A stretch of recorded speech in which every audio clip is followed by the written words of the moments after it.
Boys hockey would have another test awaiting them on Saturday. In this tight Harrogate division race, Natick would be coming in at Babson, holding on to the top spot. But with a win, Wellesley could easily claim the Harrogate title. So with tournament seedings also in play for both these teams, it's no question there is a lot riding on this game. So let's head to this opening period.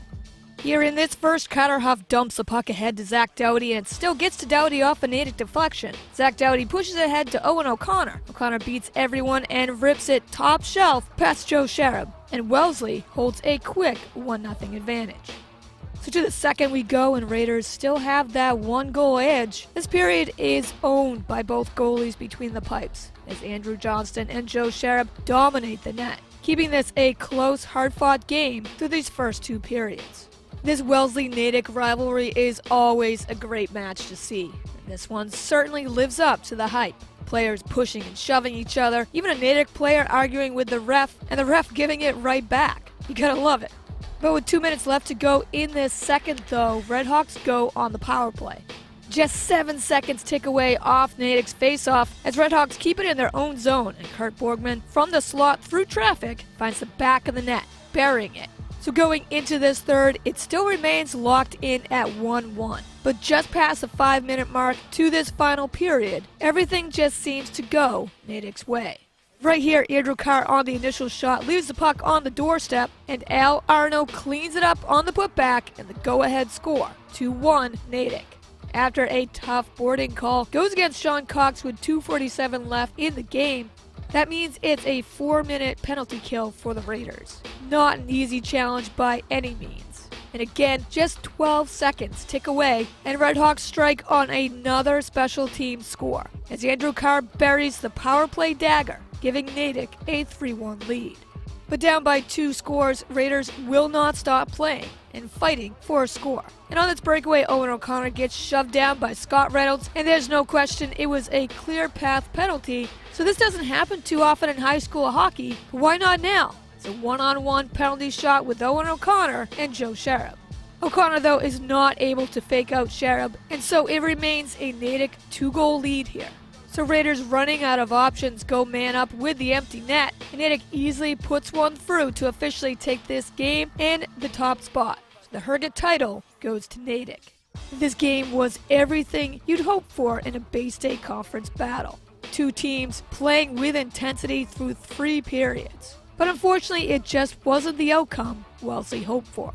This final score of 4-1 Natick really does not do this game justice. It was hard fought by both sides, and Redhawks just outlasted the Raiders in the final moments.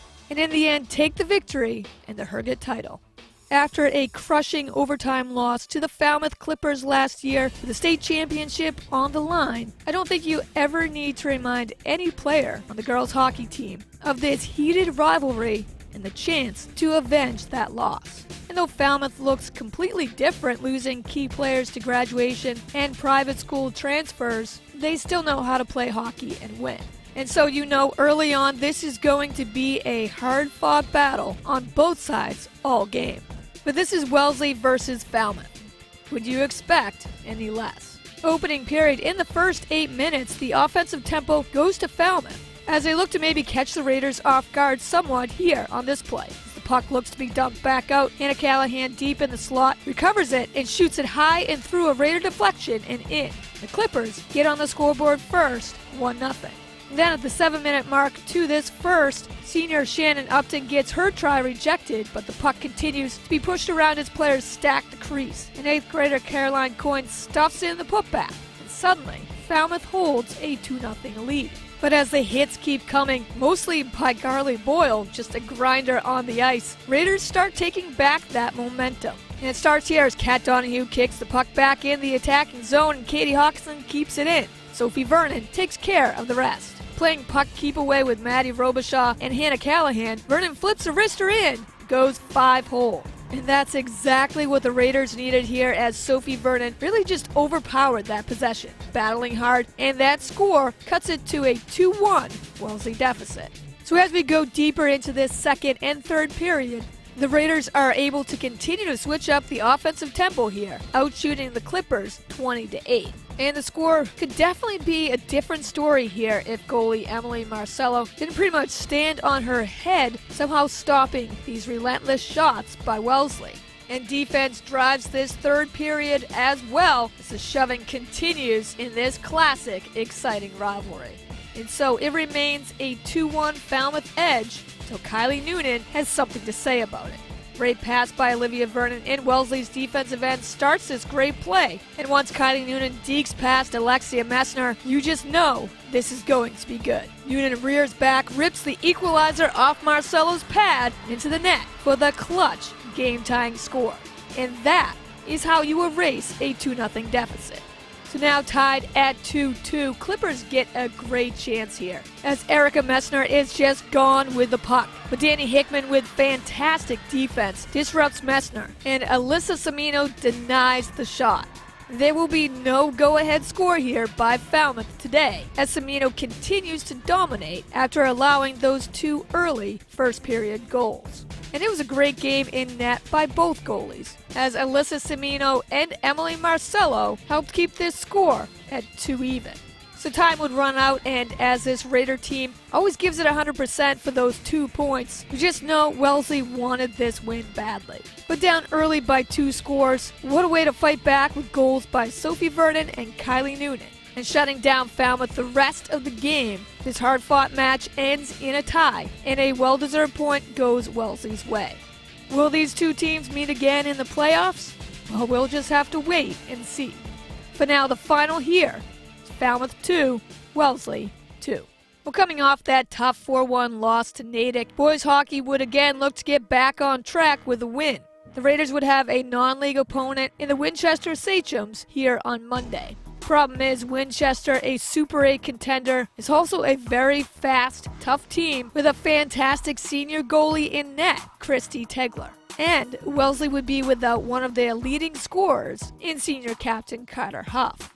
So in this first, Sachems immediately jump out with the lead here as Kyle Ferguson buries Andrew McCarthy's centering pass, and it's a 1-0 lead. But as we fast forward to the second and Sachems add a power play goal to make it a 2-goal advantage, the Raiders answer, and it's a beauty. Sean Cox steals the puck, gets past the blue line, fighting for possession along the boards, and winning the battle, dishes a perfect centering pass on the doorstep, and Patrick Morton just buries it. And now, it's a 2-1 Sachems lead.